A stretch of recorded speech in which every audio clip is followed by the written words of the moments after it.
Well, did you guys take this little Prince and Pauper test thing? Did you like it?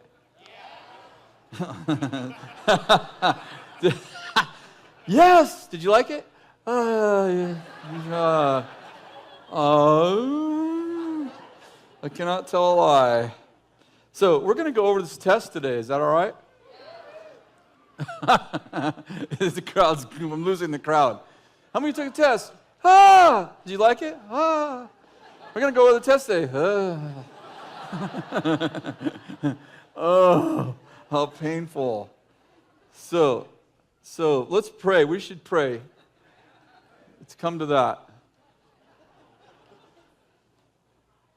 Holy Spirit, thank you for trees. Those are real trees. Did you see that? Oh, thank you so much. Yes. May you find a beautiful woman. Or maybe you're married already. I don't even know who's working for us anymore. If you're married, you've already fulfilled as a word of knowledge. Anyway, we're praying. Holy Spirit, we just pray. You would help us think like princes and princesses. Princes for males and princesses for females.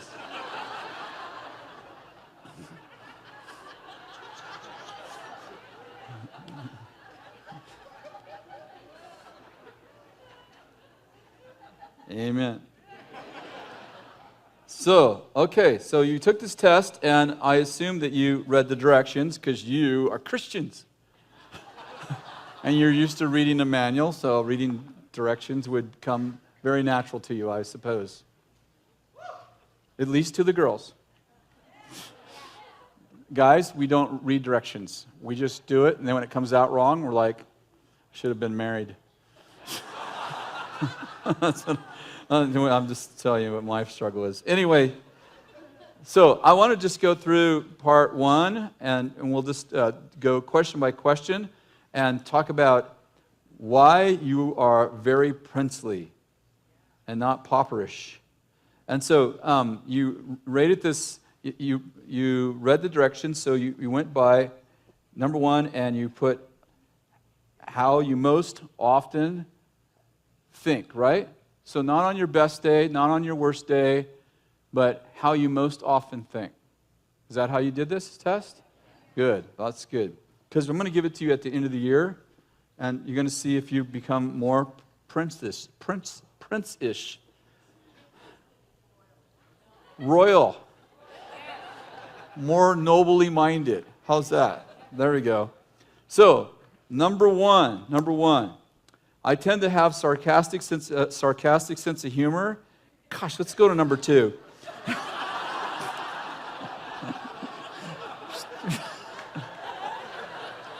Hey, Leslie, you were just up here talking about your sarcastic sense of humor. Okay, I tend to have a sarcastic sense of humor that cuts people down. Why do I do that? Because I call it push-ups. It's like I push you down, I feel better about myself. That's how paupers think. Like, I don't feel good about me, so misery loves company. So I find something about you, and I say it in a joking form, but sometimes, how many understand that humor shouldn't cost people? Okay, Chris, let's move on. Humor shouldn't cost people. Number 2, I only like to buy things on sale or at a discount department stores. I understand that,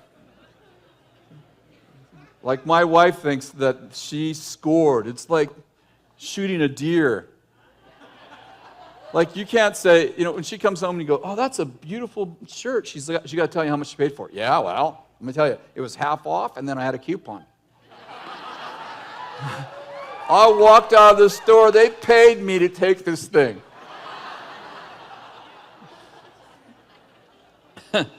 So I understand that, but the mindset on this test is that I don't feel like I deserve anything nice.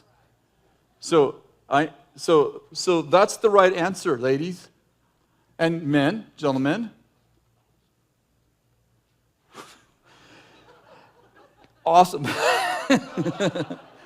So, if that's the only one you got wrong, then hey, you're still a princess or a prince. Because my wife tells me that it's a princess's job to find discounts. But if you can't wear expensive stuff because you don't feel like you deserve it, that's still a problem. Okay? That's why I wear all this expensive stuff.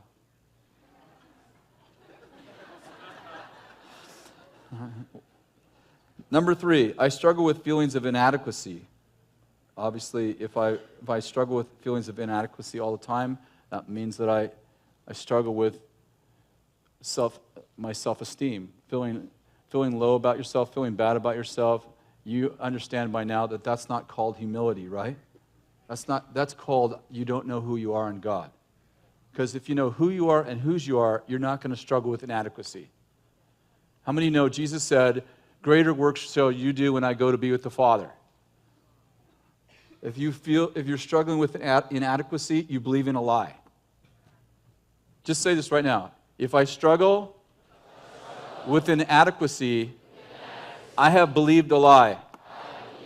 Because I am a powerful person in Jesus. And I'm in Jesus. Therefore, I'm a powerful person.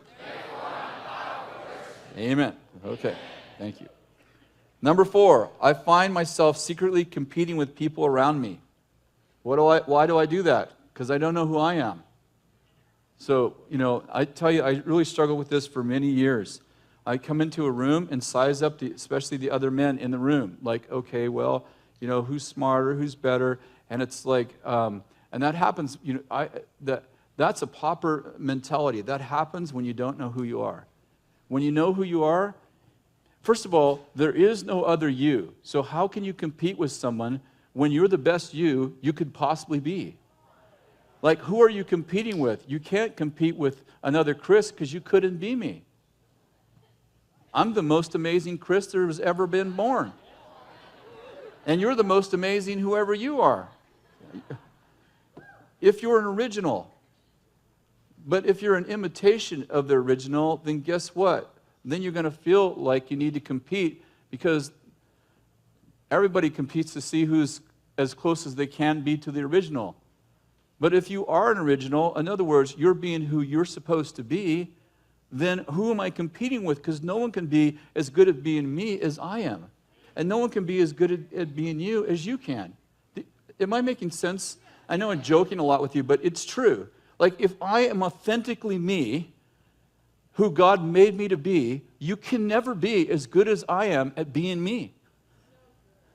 And I can never be as good as you are at being you, so who am I competing with? If I'm competing with anyone, I'm competing with myself in the sense that I want to be better today than I was yesterday, glory to glory, if you will, faith to faith. So if I'm going to compete with anybody, it's going to be me. I'm going to compete with myself, getting better, challenging myself to be more Christ-like. I think that's fine, as long as it doesn't get weird, but I think that's fine. I love what, it's the famous coach from UCLA, John Wooden. Is that right? Wrong team? Yeah. He said they would lose, and often when they would lose, he was he's the winningest coach in college basketball history. And they would say to him, "You guys lost today." And he said, "No, we didn't lose, because you can't lose when you've done your best and you just didn't score enough." So listen, if I've done my best, how can I be a loser? If you did your best and I did my best and you happened to outscore me. Listen, so he said, we have often been outscored, but we've seldom lost. Because if I've done my best and that wasn't good enough to outscore you, then how did I lose? I was the best me I could be.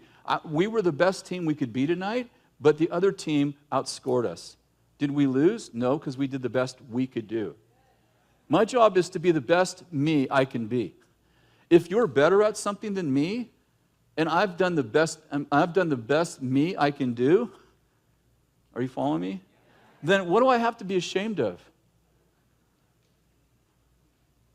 That's a good question, Kris. Let's keep going. I look in the mirror often. Well, hey, don't confess sins right now, all right? We're going through the test. We don't want no crying, no deliverances right now. Looking in the mirror often. Why do I do that? Because you've forgotten who you are. Like you're getting your self-esteem externally instead of internally. So I look in the mirror constantly because I've forgotten who I am. Well, it's getting so deep. I can't wait till we get to the fun part. I often compare myself to others. I think we've done a good job covering that already. When I compare myself to others because I don't feel good about myself. Number 7, I usually want the underdog to win.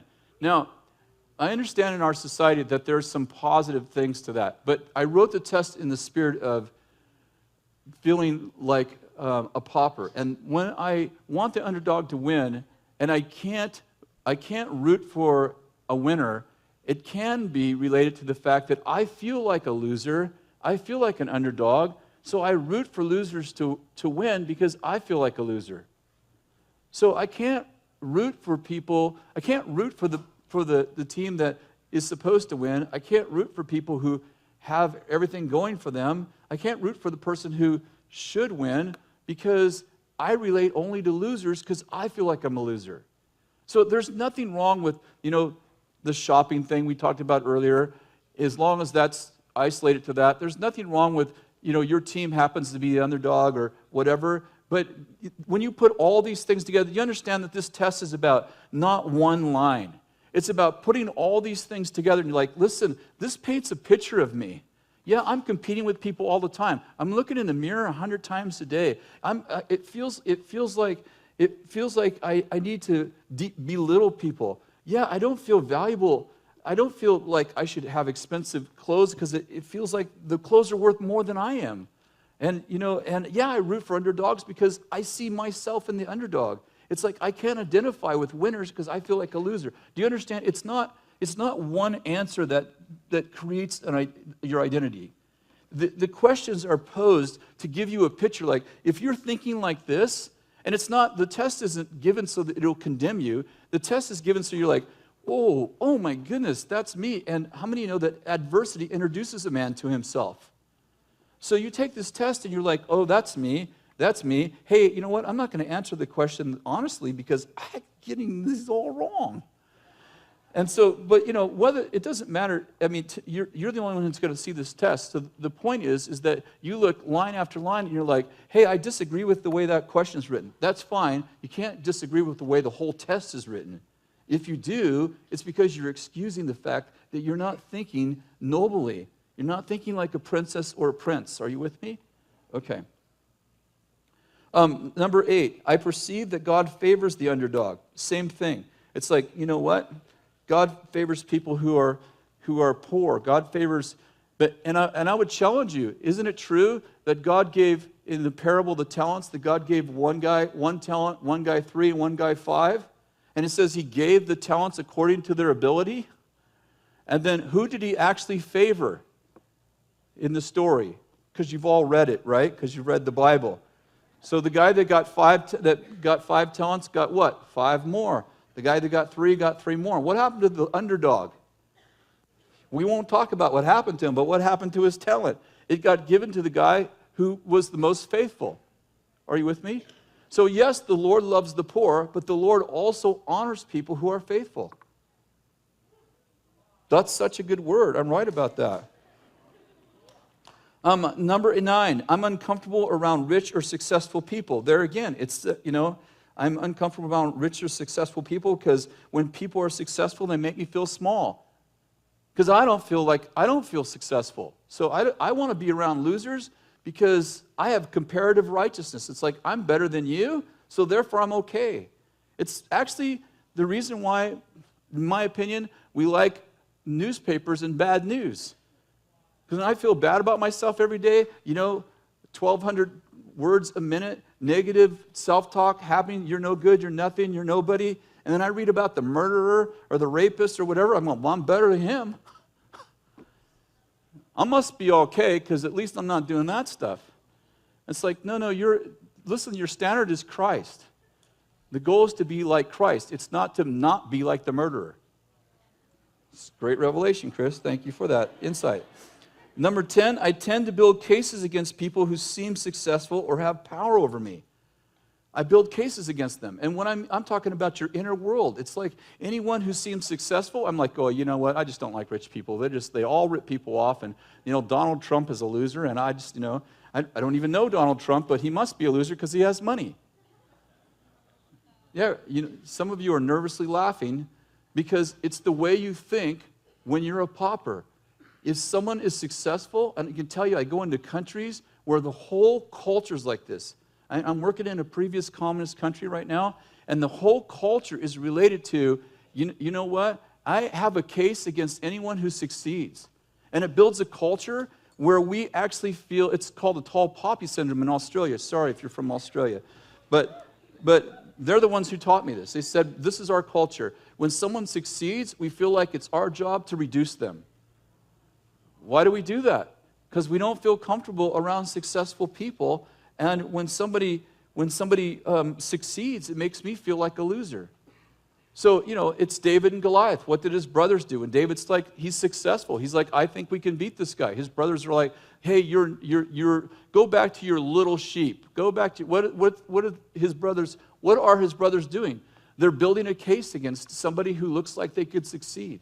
So, people that are paupers have two modes with other people. Yeah, you're a loser, or yeah, you succeeded, but you stole. There's something wrong with you. You're wealthy because you stepped on people to get there, and it's like there's nothing in a pauper that allows people to succeed and celebrate them. So quiet in here. Number 11.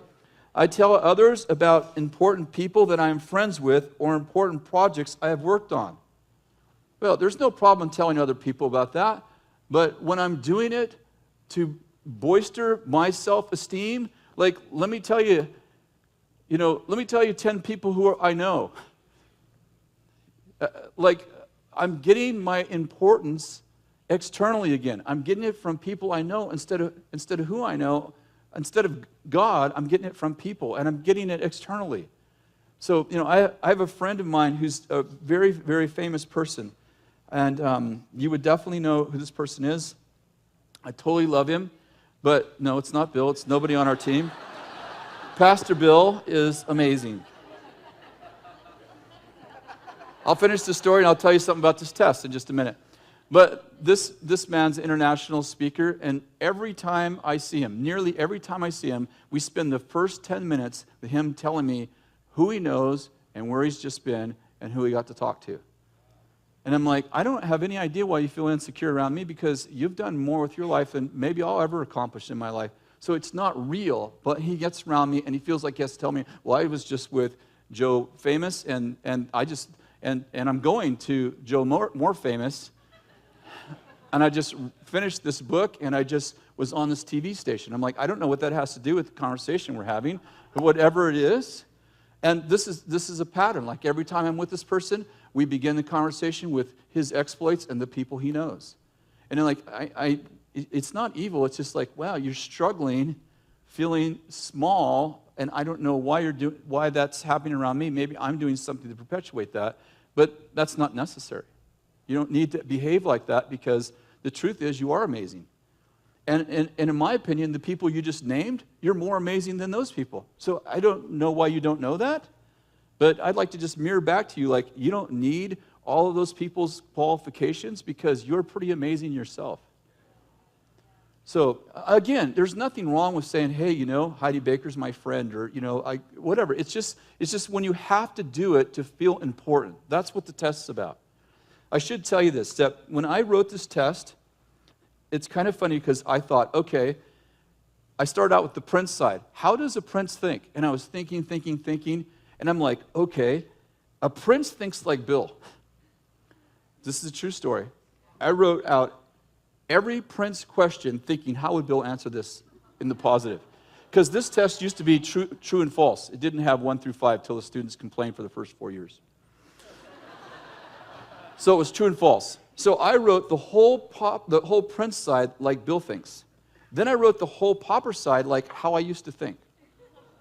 So I went in, when I finished the test, I've kind of, I've edited it since then, but I finished the test in one night, and I took it to Bill, and I said, hey, would you take this test for me?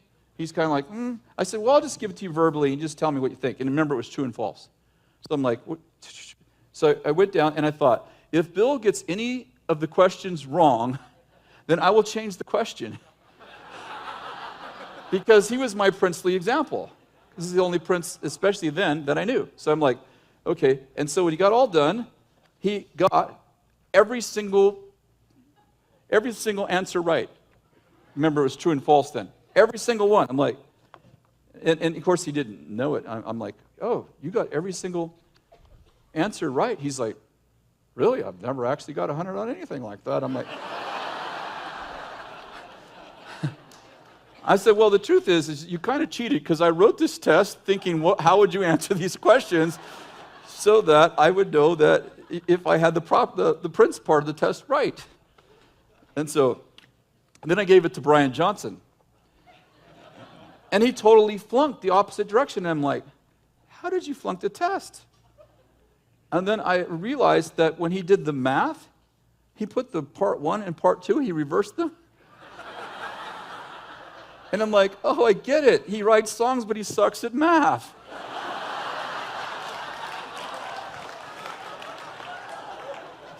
It's so funny. I'm like, he said, it was negative something. I'm like, I've known him since he was a little boy. It's impossible. My test has failed me. So I said, let me see that test. I'm like, dude, you put the wrong number in the wrong side. Oh, good, I feel better. Number 12, I overwork and feel really low when I'm not accomplishing something. What do I have? Performance-based, come on, you guys, performance-based identity. I have a performance-based identity. I only feel good about myself when I'm performing. When I stop performing, I have low self-esteem. You're like, that's not okay? No, it's not okay. Because I'm supposed to be a human being before I'm a human doing. So when I have to perform to feel good about myself, guess what? There's something wrong in my self-identity, in my relationship with the Father. Good point. Number 13, I'm on several committees and volunteer for anything that gives me a sense of validation without respect to my own gifts. I bet you that we've all met Mr. or Mrs. Volunteer. I'm on the volunteer fire department, I'm on the volunteer cleaning up, I'm the volunteer, and I'm on the committee that volunteers for the committee that chooses the people who volunteer. And it's like, hey, there's nothing wrong with volunteering, but guess what? Sometimes I just need to feel important. So I'm just like, the more things I do, the better I feel about myself. So, when I was in Weirville, I knew people that were on 5 and 6 and 7 committees. There was like every night, they were like, well, I have to leave the fire department so I can get to and it's like, at some point you're like, hey, are you actually good at all these things? Are you actually passionate about all these things? Or do you need these things to make you feel important? Well, I'm the fire chief, and I'm also the city, and I'm also in charge of the garbage pickup. I'm in charge of the garbage pickup people. Therefore, I are important. And you talk back to me, your garbage won't get picked up, and you'll see how powerful I am.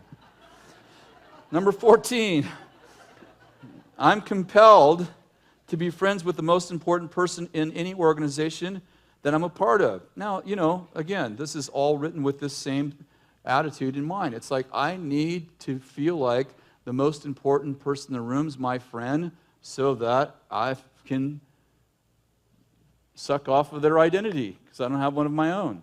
So it's like, yes, I know Bill Johnson, and yes, I know, it's like, yes, I have to be friends with the most important person in the room. It's like, I need Bill Johnson to be my father. Would you be my father? It's like, he has thousands of children. Why do you want to be an orphaned child? I'm teasing, of course, but the point is that, it's like when you need famous people to be your best friend, your father, your mother, or whatever, it's like, okay, double check your motive. Make sure that you're not just that you're not feeling really low and you need to befriend somebody to make you feel important. I think you get it right. Number 15, I don't like to set goals because when I don't reach them, it makes me feel like failed. This is huge for many people. It's like, I don't set, like, what's your goal in life? Well, I don't have any goals. Well, that's good, because if you don't have goals, then you can't fail. But actually, the truth is, if you don't set goals, you've already failed. So, goals are what give you, goals are the thing that creates urgency in your life, so that you have some idea if you're making ground, if you're growing, if you're doing things God's called you to. And so when you're afraid to set goals because you're like, well, if I set a goal and then I don't reach the goal, then I'm a failure. No, your identity is not related to your performance. Are you getting this? Like, if I set a goal and I don't reach the goal, who set the goal? I did. I'm a powerful person. I can change the goal. This is so deep, this university level stuff you're getting right here. Number 16, I repeat myself, dramatize, overemphasize, exaggerate, and or lie in conversations to make my point. Why do I talk like this?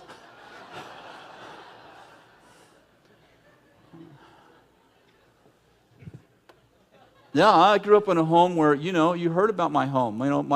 Basically my stepfather says, you're the trash that came with the treasure. You're to be seen and not heard. So, anytime I did have to talk to my stepfathers, I always talked really fast because I feel like they didn't want to spend much time with me. So I'm talking really fast, and if I had to make a point, it's like I have to dramatize a point because I actually don't feel heard.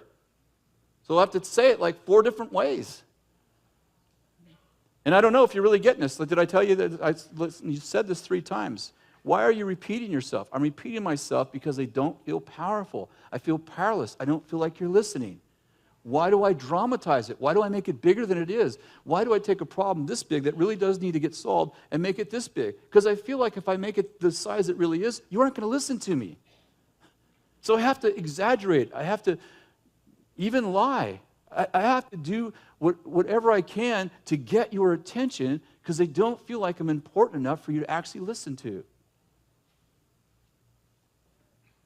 Number 17, I become overly attached in an unhealthy way to anyone who gives me attention or takes an interest in me. Proverbs says that the world cannot hold up under an unloved woman, and it could be a man too, an unloved person, an unloved woman when she marries, or an unloved man when he marries. Why? Because listen, if I'm a person that is unloved, I never get attention, and all of a sudden you give me attention, it's like you're my life, like you're the funnel in which God flows all grace and love and attention and affection through you. And guess what? You don't want to have only one person in your life that, here's a great way to ruin a marriage. A great way to ruin a marriage is to feel like, for your wife to say, you make me happy, or you don't make me happy. It's not my responsibility to make Kathy happy. I don't have control of her inside world. It's my responsibility to build a culture around her in which she can be happy, but I'm not responsible for her happiness any more than she's responsible for mine. I can't make a human responsible for my inner world. Well, I'm just not happy with this person anymore. Well, it wasn't their job to make you happy. It was their job to treat you honorably. It was their job to love you, but they can't make you happy. Only God can make you happy. Joy of the Lord is your strength, not the joy of your marriage. I'll tell you, a great way to kill a marriage is just to make a god out of your partner. Hey, these are all my needs in life, and I married you to get them met. I'm like, wow, that's a bummer. That's called an idol, actually. So, what happens how do I become overly attached in an unhealthy way to people? I try to get all my needs met through a person or through people. Should I tell you this story? I guess I'll tell you this story. I had a person that worked for me many years ago. Did I tell you this story? Did I? It's in a book. I think it's in a book. Read the book. Okay. I had this person who worked for me in one of my auto parts stores, and I've known her for a long, long time, for her family, everything for a long time. And did I say something wrong? You didn't know what? Oh, so this is a different story probably. So anyway, when we opened the Reading store from Weaverville, we were driving back and forth to the store. I would come down 3 days a week, and I would ride with this particular driver, which you wouldn't know who that is because I've had 100 drivers that work for me. And so this particular gal, we're driving back and forth every day, and she was going to Reading every day. So instead of taking 2 cars, I would just go down with her, and then when she would take parts back up, I would just ride back with her because we had a delivery back and forth from Weaverville to Reading between our stores. Anyway, so we'd be in the truck, and like I said, I've known her for a long, long time. Her husband worked for me. I know her kids. Kids were in my youth group. And so we'd be going back and forth, and I'd be singing. I'm always singing. One day, this went on for like 9 months, and one day, she calls my house, and I answer the phone. I'll just call her Jane. Her name's not Jane. I answer the phone. Hi, Jane, what's going on? And she's crying. I'm like, what's going on? She says, I know that you love me, and you want me, and you've been singing love songs to me for 9 months, and I just can't take it anymore. And I know you want to leave your wife, and you want to be with me. I go, hold on 1 minute. Kathy, Jane wants to talk to you. Jane, tell Kathy what you just said to me.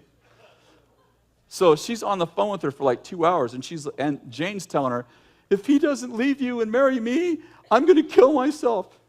And I think Kathy's like, that would solve it.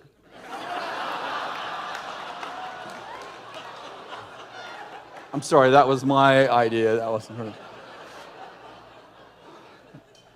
So that started this journey, right? Because she works for me. So I'm like, okay, first thing is we're not going to ride in the truck back and forth. That's pretty simple. But she's also on my prophetic teams that we have in Weaverville. So I'm like, and she goes to our church, and I know all of her kids and her husband, and I'm like, oh, this is going to be really stressful. And so we had about 2 or 3 or more of those kind of conversations. And then one day, this is probably all within 6 months. So one day, a couple of probably months after that conversation, I'm doing prophetic training. She's on my team of about 40. And I'm like, and every time she's in the room, there's anxiety, right? Okay, what's she going to do this time, And of course, immediately after that phone call, I picked up the phone. Bill had already left for Bethel, and Danny was our pastor. So I first get Bill on the phone. I go, I just want to be accountable. This just happened to me. If you have anything, if I've done anything to stimulate this or wrong, I don't know that I have, but I want to be accountable. Then I pick up the phone, called Danny. Hey, this is what's happening. This is what I did. This is what she thinks happened. I have no affection for this girl. I wouldn't be singing love songs to her. I have no desire for this woman. I just want you to know. But, just hold me completely accountable. If you see anything in my life I'm doing to stimulate this or make this happen, please feel free to correct me. So anyway, a couple months goes by. We're in a prophetic, we're doing our prophetic team meeting, which is on Friday nights for a couple hours. And I have my team there, and she's one of the 40. And somebody says, I think we're supposed to put somebody in the room and prophesy over them. I'm like, okay, that's cool. Let's do that. It was kind of more spontaneous. And somebody goes, let's start with you. And I'm like, okay. Let's put me in the room. So I get in the middle of the room, and everything's going fine until Jane decides that she's going to prophesy over me. And so she goes, as soon as I hear her voice, I go, oh, no, this is not going to be good. And she's like, I see the Lord calling you to leave your wife. Yeah. Serious. And before she can hit the second line, I start yelling, someone go get Danny. Someone go get Danny. Because he was in another part of the church. So I go, somebody go get Danny. Somebody go get Danny. And she just keeps going. And the love of your life is like laying hands on you right now. And I can't even believe this is happening. So Danny comes in, and she's still going, and people are like freaked out, like, what is happening? So he grabs her by the hand, and she's like, oh, I'm not finished prophesying. He's like, you're done. You're done. And every Sunday was like, oh my goodness, is she going to stand up and go, oh? The truth is that she had never been loved in her life. I mean, I knew her really well. She had never been loved. Her father left her when she was little, just a bunch of stuff. And just having fatherly affection in her life and no boundaries, like I realized later, I mean, looking back, it's easy to 2020, vision. I realized, like, I'm singing in the truck, and I'm being kind to her, and I hired her, and I love her as a person, and she's never had that kind of affection before. So from her perspective, she's no boundaries. Like, she doesn't know, okay, well, there's the kind of love you have for your wife, your husband, and there's the kind of love you have for your brother or sister. That's not the same thing. But if you've never been loved before, it all feels like the same thing to you. And so, anyway, it's really important that we watch the way we carry ourselves. Guys and gals, this is like fatal attraction, right? Here's the tension. It's important that we love people who aren't loved, right? We love the unlovely. We love the poor, right? If you love people who only love you, what if you do better than the Gentiles? That Jesus said that, right? Remember Jesus? Just help me. Just say yes. Don't matter what. Okay. So the other side of that is that we have to learn to not just manage our appetite, but at times we're responsible not for the appetite of others, but for the way that we're affecting other people. I'll tell you, I learned so much from that actually lasted about 2 years. We didn't have as much drama after that incident where Danny took her out, but we still had drama. And I'm like, and I could sit her down and look right in her eyes, and of course my wife was there, and I'd have Danny there, and I'd say, listen, look in my eyes. I have no desire for you. Yes, you do. You're not being honest. No, I'm being honest. If I had a desire for you, I wouldn't have brought my wife in and put her on the phone. I wouldn't have brought my pastors in.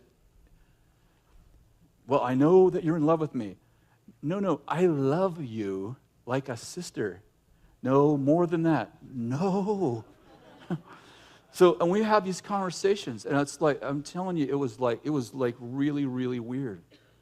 But I realized that it was a hard lesson, but it was a good lesson because there are so many people in our culture, and I'm not talking about Bethel, I'm talking about in the world, that are fatherless, that are motherless, that have never been loved.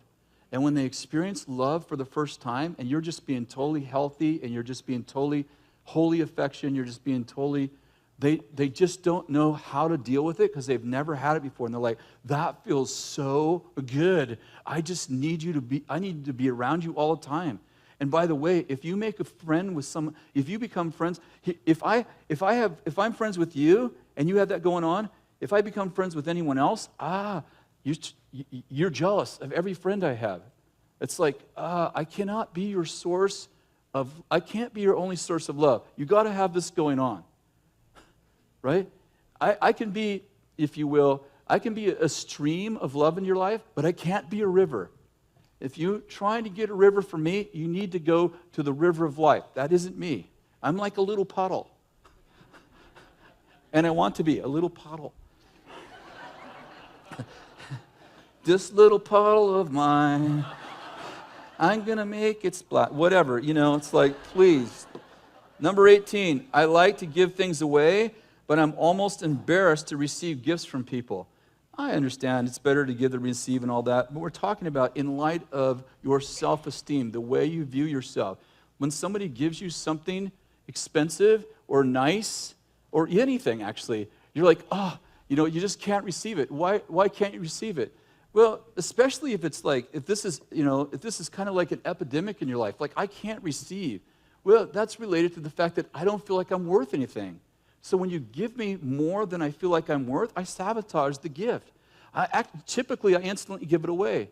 I tell you, this is from experience. This isn't necessarily the opinion of our sponsors. But I watched some people that are the best givers over the years coming from low self-esteem. Like, I feel really bad unless I'm giving away everything. And it's like, that's great that you're giving away everything, but is it coming from the fact that you're generous, or is it coming from the fact that you feel so low that the only time you feel good about yourself is when you're giving something away? Like, I want to give because I'm generous, not because I need esteem. That's a good word. Number 19, I spend a lot of time wondering what people think of me. I know there's a good tension here. It's like some people are like, I don't care what people think about me. It's like, yes, you do. Yes, you do. No, I don't. No, you're actually wired to care about what people think about you. You're actually wired to need attention. You're actually wired to need significance. But there again, if your whole life is consumed with, I wonder what people think about me, guess what? You're getting your self-esteem from other people externally. This is all about having a relationship like this and like this that's healthy. I need some of this, right? And I need a lot of this. If I don't have any of this, guess where I'm going to get life from? From you. If I only have one of these, I only have one friend, that's going to get really weird. So I can't be an L. I have to be a T. It's a metaphor. You have to be deep to get it. Okay. Number 20, my opinion is easily changed to please others. Again, that's the whole. Verse 21.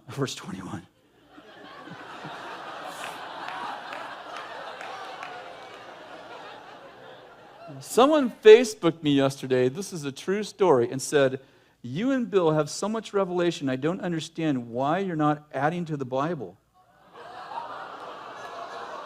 Get on my Facebook and check it out. I may not have it word for word, but it's very close. I wrote back, seriously? And then someone commented, it's like, I think that's dealt with in the book of Revelation, like, do not add to this book. I'm like, where do people come from? How did you get on my Facebook? You're not my friend. All my friends are totally together. I have 28,000 of them. They're all perfect. Like the person who owns this Facebook. Just joking. Okay. Number 21. I tend to have the opposite opinion of the leader in most environments. If they say black, I almost feel obligated to argue white. Or big, little. You get the idea. And why do I do that? I do that oftentimes because I feel like, one, I either need attention, or two, I don't trust leaders, and therefore I have to make sure that you know that I don't value your opinion. In other words, I'm saying to you in perfect English, you have no power over me because I don't value your opinion. I'm afraid of leadership because I feel little. In other words, or let me say it differently, you feel really big and scary because I feel like Pee Wee Herman when anyone comes in the room that has a leadership mantle. So I do whatever I can to make sure that you have no power over me. So I don't even have to agree. If you say black, I don't have to actually think it's white, but I'm going to argue white, so I send you a message, you don't have influence over me. I don't agree with you. As a matter of fact, just say something. I can tell you before you say it, I don't agree with you.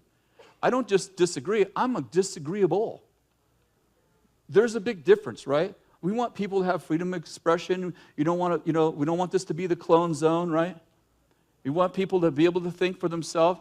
But how many of you understand that if every time someone speaks, you're like, I don't agree with that, I don't agree with that, you're disagreeable. That's different than disagreeing. That's a spirit, isn't it? I'm not talking about necessarily evil spirit. Let me say it differently. That's an attitude. That's a broken person.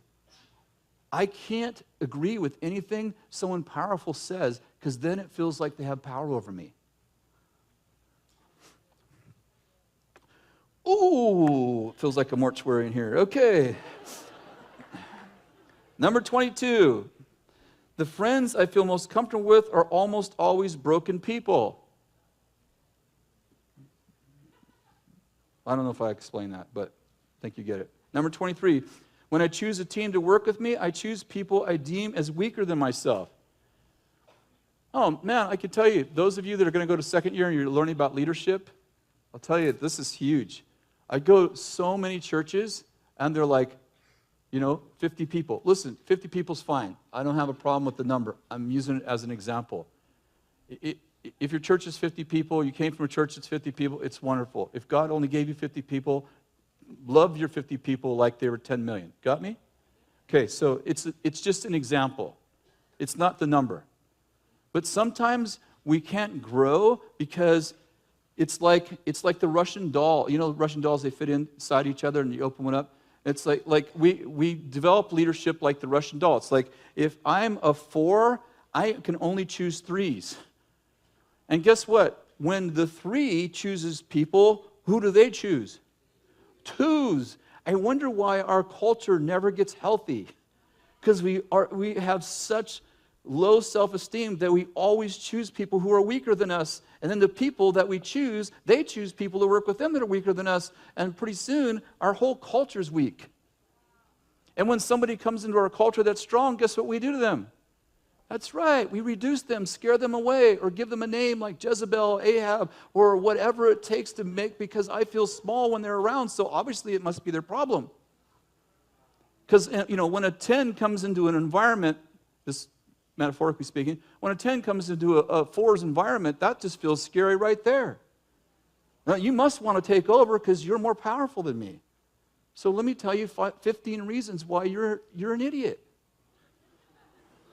And yes, you're prospering. Yes, you're leading a business. Yes, your ministry looks like it's prospering because of all these bad motives, these things you did wrong. It's like I can't just relate to somebody as somebody who God has favor on. God, you're with me, right? So I have to be careful that my esteem issues don't. Well, let me put it this way. I need to deal with my self-esteem issues so that I build powerful people, and that if I'm a 4, I hire 5s. I bring 5s on my team so that they pull me up instead of me pull them down. Okay. What number are we on? 24? I don't like to be around people or tend to reject people who have a different opinion than I do. Yeah, that's like, you know what? When I think that, here's the dynamic. If you don't agree with me, then you don't value me. Now, how does that work? I'm not talking about being disagreeable, but I feel like if you don't agree with me, then you don't value me. What happens when I feel like, when I tie my value to agreement? What happens when I tie my value to agreement? Then I have to make sure that you agree with me, right? Follow me for a second. If I say, listen, if you really valued me, you would agree with me.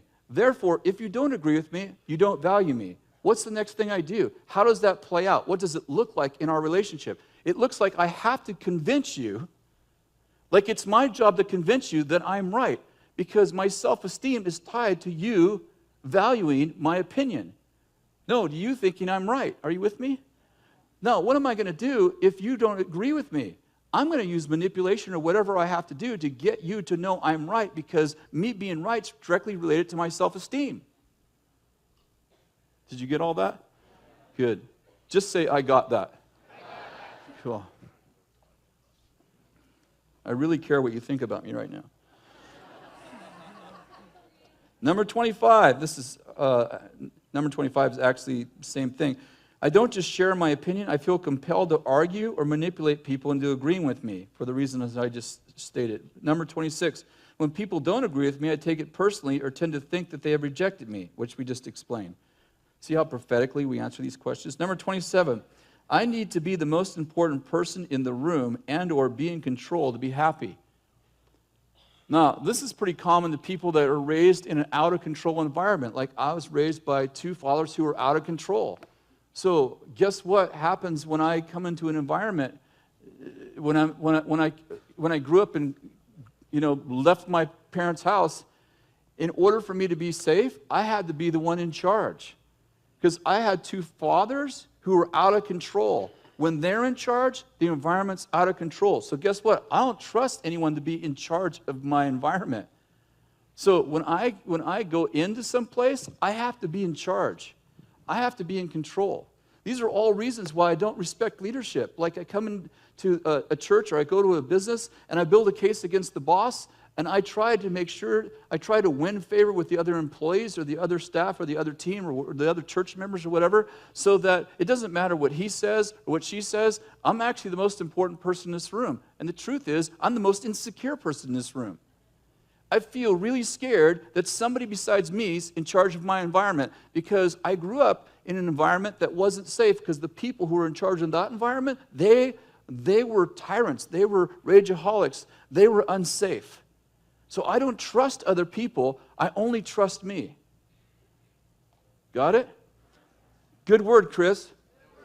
Thank you for your spontaneous encouragement. People say I'm obsessed with being right. Well, I think that's okay. We need to take that off the test. Why am I obsessed with being right? Because, I don't know what you said, but whatever it was, I'm sure it's right. I'm obsessed with being right because my self-esteem's directly attached to me being right and you knowing I'm right. Number 29, I struggle with fears, especially the fear of rejection and failure. I think that's pretty awesome. Pretty obvious. Listen, if you want to be in the kingdom, you need to struggle with fear and anxiety and torment. Okay? That's the wrong kingdom. Number 30, I worry a lot, especially about my future. Why do I worry about my future? Because I feel powerless to have any control over what happens in my future. So I'm always concerned about my future. But remember Proverbs 31, ladies? Come on, ladies, come on. How many of you ladies have memorized most of Proverbs 31? Raise your hand.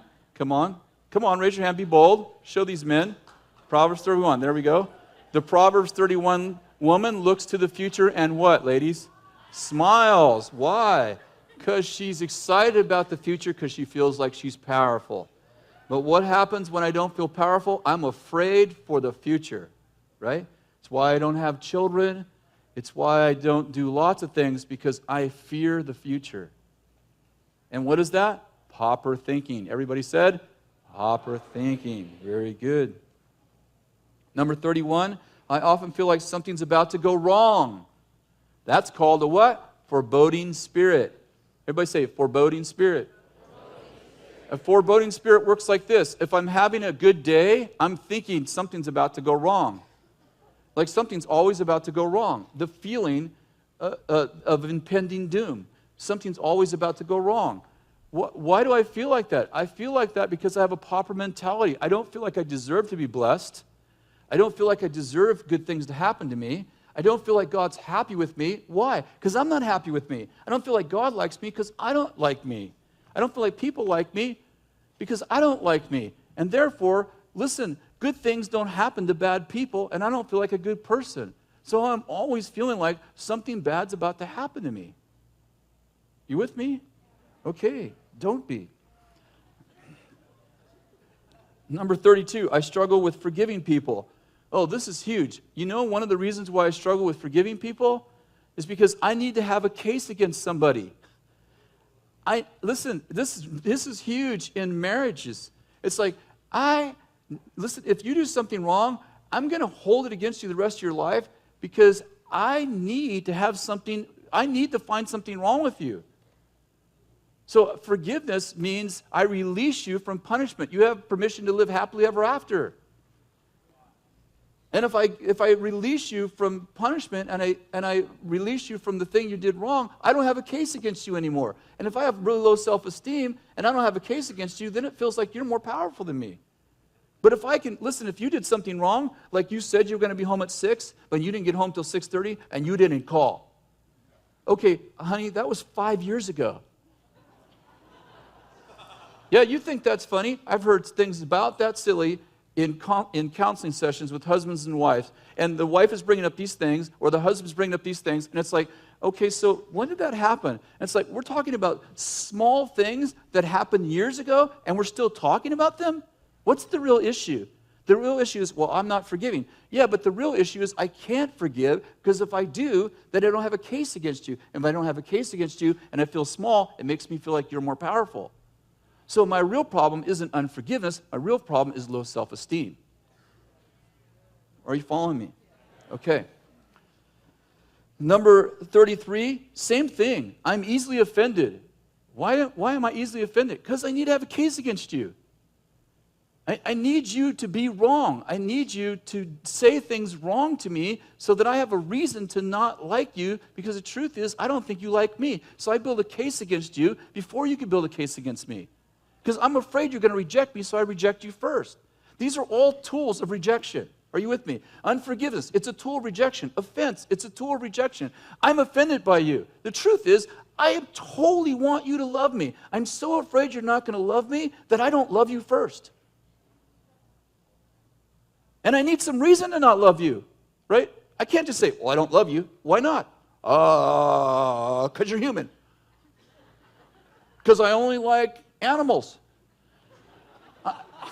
You're not a cat. I only love cats. I'm a cat lover. Tastes just like chicken. You know, it's like I have to have some reason, right? Do you understand? Logically, I have to have some reason to say, I don't like you. Because the truth is, I am starving for you to love me, but I don't think you're going to, so I have to have some reason to not like you.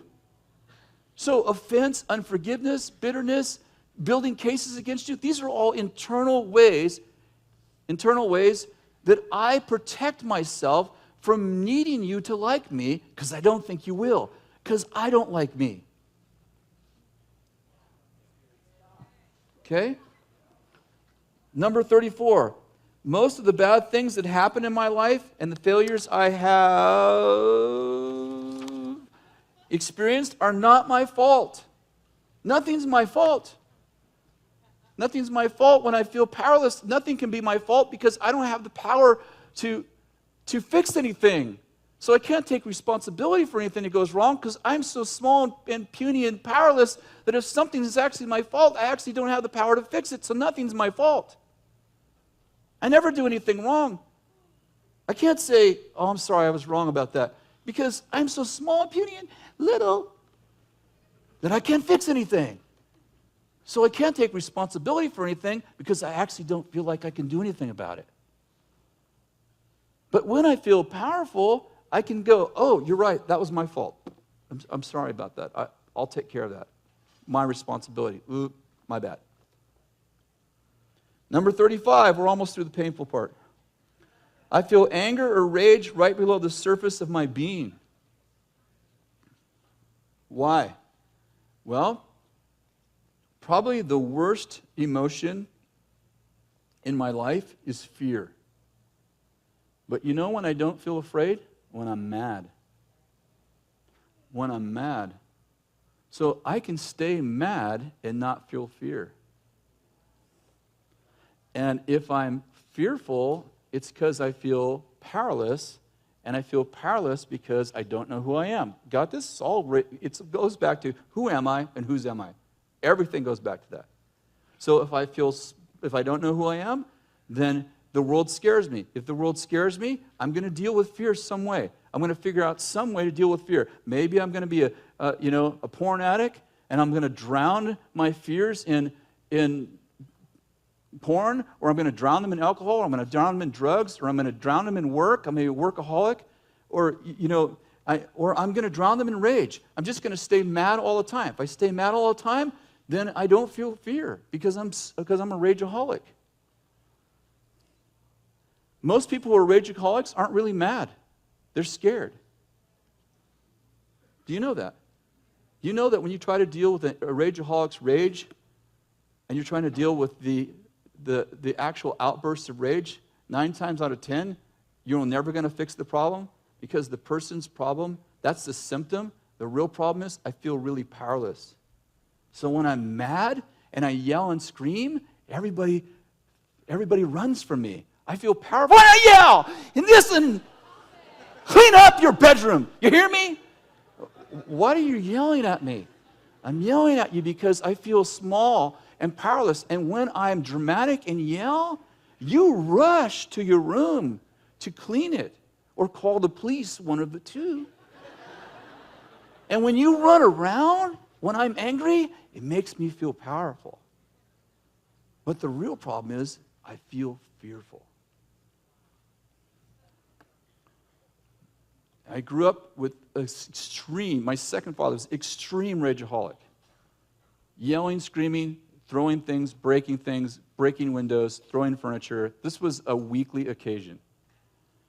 Well, that's bad. The good thing is that when people act crazy like that, it doesn't bother me anymore. It's like, I grew up like that. It's like, I got enough of that to be immune from it. So when people would come in, like my parts store, when I owned shops and auto parts stores, customers come in mad and they start yelling and screaming, and they have this idea like the only way they're going to get their car fixed, like you fixed my car and now there's something else wrong with it and it's your fault. The only way they're going to get their car fixed is to scream and yell and holler because their kids run around and their wife runs around doing what they want them to do, what he wants them to do when he yells. So he walks into my shop and he starts yelling at me. I'm like, hey, you know what? Listen, let's get this straight. First of all, if you yell at me, you're not going to get what you want. You know why? Because I don't want to make you think that yelling works in my life. So that's number one. Number two, if we did something wrong, we sold you the wrong part, or we didn't fix your car right, we're going to take care of it. But we're not going to take care of it because you screamed and yelled and acted like an idiot. Number three is you will treat me with respect, and I will treat you with respect, or we won't have a relationship. So do whatever you want. I'll give your money back, and you can leave and go somewhere else, but you will not treat me with disrespect or my team. So that's where we're starting. So you decide. You want to yell? Oh, I don't care. Here's your money back. Okay? Leave. And by the way, don't come back with your attitude. Leave it at home. This is not like the American Express card. You can leave home without this. So I have to set boundaries with people, and your anger is not going to intimidate me. You're not going to get what you want by being angry in my world, because I am not going to validate that screaming and yelling works. So I might want to give you what you want. Let's say you are absolutely right. Like, I want to give you what you want, but I don't want to give it to you while you're screaming, because then you think you got it because you screamed. And I don't want to perpetuate rage in your life. So talk to me with respect. I'll speak to you with respect, and I'll be glad to give you what you want, but not with that attitude. I'll tell you, parents, your kid's angry, even if they're right about what they're angry about. Bad time to give them what they want.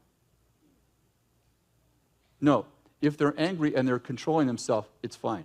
If they're angry and they're out of control, really bad to validate that. I wouldn't validate that. I wouldn't validate it when they're 1, I wouldn't validate it when they're 3, and I wouldn't validate it when they're 16. I don't want to send them a message, hey, the Father responds to you acting crazy.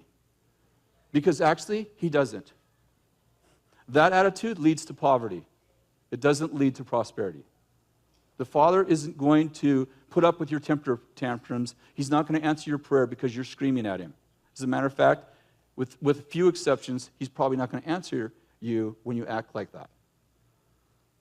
He's a good dad. Number 36, I feel like people are rushing me when I'm talking or explaining myself to them. And I think I answered that earlier. That definitely came out of my own life. I don't feel like people value me, so I talk really fast when I say, because I don't want to take up too much of their time, because I got to go to the game. I want to go to the game. I'm sorry. Did I say what time I'm leaving? 7 o'clock. 7 o'clock. So I'll be right back. I'll be at 9. Beyond 9, I'll be back. Okay. I know that I'm taking up your valuable time, and I'm not worthy of it, so I talk really fast. Number 37, I felt misunderstood for most of my life. I need some reason why. See, let me back up. I don't think you like me. Okay? Why don't I think you like me? Because I don't like me. I don't know how you can like me when I don't like me. Okay? But I don't want you to not like me for the reasons I don't like me. In other words, I can't take the fact that maybe you like me, and I already have come into this relationship thinking you don't like me, so the reason why you don't like me is because you don't understand me. Because if you understand me, that means that you don't like me for real reasons. Did you get all that, or was that a Jedi mind trick? See, first of all, I start out with, I don't like me. Got that? So it's love your neighbor as you love yourself. So if I don't love me, I definitely don't love you. And if you, I think this is my core Pauper mentality. If you got to know me, you wouldn't like me. So I have to keep you out here. I have to keep you out here because intimacy is into me you see. I don't want you to see into me because I fear what I see in me.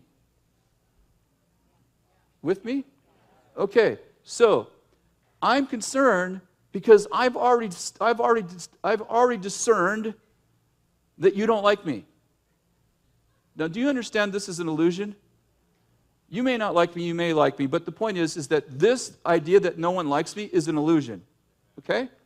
So, I think, well, you don't like me because, if I think, well, you don't like me because I'm a loudmouth, and I really am a loudmouth, then you have real reasons to not like me, and that increases my case against myself. But if I think you don't like me, see, I don't actually know if you don't like me, but I've just come to this place where I don't like me, so you don't like me, and you don't like me because you don't understand me. I need you to have the wrong idea about who I am, because I've already determined that you don't like me, and I don't need it to be for a fact. I need it to be fiction. Because I already don't like me for all these reasons. So I don't need you to have a real reason why you don't like me. So I'm saying, you don't understand me. I'm misunderstood. No one really understands me. What I'm really saying is, I'm afraid that you don't like me for real reasons instead of made-up reasons. Because I already have this huge case built against me, and if you have another thing against me, that's a fact that I can't hold up under. So I'm always misunderstood. You just don't understand me. I've just been misunderstood all my life. No, the problem is I understand you. I understand that you struggle not liking you, and therefore, when I show affection towards you, you think, you don't really mean that.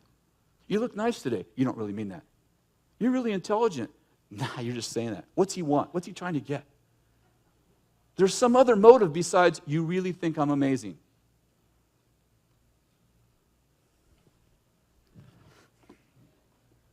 We're almost done here. And next session will be awesome. Number 38, disgruntled and dissatisfied people tend to tell me their problems. This is such a painful session. We should have broke this up.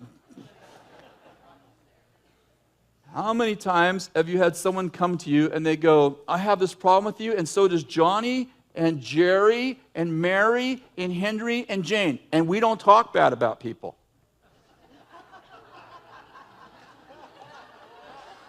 Listen, I don't ask for people to tell me their problems. They just tell me their problems. And you're the problem. And so, listen, it's not just me that has a problem with you. Listen, what, you want the list? Well, okay, if you want the whole list, I've been keeping track right here of the people who have come to me and told me what I think about you, which is the same thing they think about you, which is that you're Oh, they use the word idiot. I wouldn't use idiot. I would use stupid. But yeah, same thing. How many of you have ever encountered somebody that has a problem with you, and while they're talking to you, they mention 20 other people who have a problem with you, but they don't gossip? You're looking at me like, I don't know what that look means. Maybe you're one of the 20. I don't know what the look means. Disgruntled people don't have to ask other people what they think about you, because disgruntled people draw other disgruntled people to them. Discontent people draw other discontent people to them. It's just the look on your face. And disgruntled people like to hang out with other disgruntled people because, you know why? Because I feel like if I can have 10 people agree that you're an idiot, then you must be an idiot by popular vote. I don't have to be right. And guess what I typically do? I typically gather a bunch of disgruntled people around me who they all don't like themselves, and you're the most powerful person. You're the leader in the environment, so they don't trust you because you look successful. You look like everything is going well for you. So, hey, all these people build a case against somebody who looks prosperous. Listen, I told you, whole countries build cases against political leaders, against business leaders, because they have money. It's not hard to build a delegation against successful people when you feel little and you gather all the little people around you. Well, I'll tell you what, the only reason why they're successful and we're not is because their father raised them with a silver spoon. Their father paid for everything, and you know what? They probably cheated on their grades, and you know that it didn't work for anything. It was all given to them, and da-da-da. And if I had that, I'd be there too. Yeah, me too. So let's just all hate him together. When somebody comes in my office and says, I have a struggle with you, and I just want you to know that I'm not the only one. Okay, here we go. I'm like, first of all, do you feel like I'm not listening to you? Do you feel powerless? Because when you have to take a vote on how many people are disgruntled with me, it feels like you don't feel like I'm going to listen to you. So you brought all these invisible people in the room with you to all tell me that you have a problem with me. And if those people have a problem with me, they don't need an attorney. They can come talk to me. If someone has a problem with me, they don't need you to be their representative. So usually if somebody tells me, hey, I have a problem with you, and so does these people, I say, okay, what's their name? What's their name? I need their names. Johnny Johnson. Okay. And you write the first one down. It's amazing how they forgot the rest of them. I said, I just want you to know I'm going to call them and see if I've offended them. If I did, I'm going to clean up my mess. So I just want to make sure that you're sure that they share your opinion. Well, they told me in confidence. Oh, they told you in confidence, but you brought it in here. You brought your little army in here to what? What are you doing? So it's like, what I want is a safe place. Like if I've done something wrong, come on in, let's talk about it. Hey, I've made mistakes. I'll be the first to admit I'm not a perfect person. Listen, you're powerful in my office. If I've offended you, if I've done something wrong, just tell me what you think it is. Let's talk through it. Maybe it's perspective. Maybe I had a bad day. Maybe I just wasn't paying attention. You don't need your 30 invisible people to come in the office with you. I value you. I love you. I want to have a clean relationship with you. Just tell me what you're really thinking. Please, can we leave everybody else out of it? And by the way, if those 20 people are really upset with me, you tell them to have the courage to come talk to me. That's what they need to do to have a clean relationship with the Lord. Because the Lord said if they go offer their gift and they have a problem with me, then they leave their gift and come and work it out. He didn't say, go tell your friend to work it out. Right? Okay, am I being too intense? I'm sorry, I'm being intense. Number 39, we're almost done. 40 days in the wilderness. My sex drive or eating habits seem to be out of control. I don't have control of myself. So, you know what? I'm trying to find pleasure because I feel miserable, so I'm trying to find pleasure in other places. And, it comes out in me not managing my sex drive well. I don't manage my appetites. It can be overspending. It can be whatever. It can be my drug of choice. Like, I don't have any money, but I charge up all 6 of my credit cards. Why? I feel powerless, and when I go in with my master charge, and I charge something really expensive, I feel powerful until the bill comes, and I feel little again, but that isn't going to happen for 30 days. Do you understand what I'm saying? Okay. Number 40, I sleep more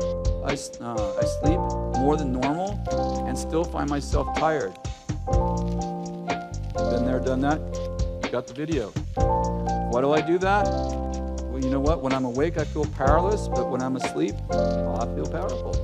I just stay asleep. You know what? The world is just a big, scary place, and I just stay unconscious as much as possible. And when I am conscious, I'm medicating myself with sex, with food, with money, with pleasure, with something. I am medicating myself when I'm awake. And so I sleep as much as possible so that I don't have to deal with the scary world.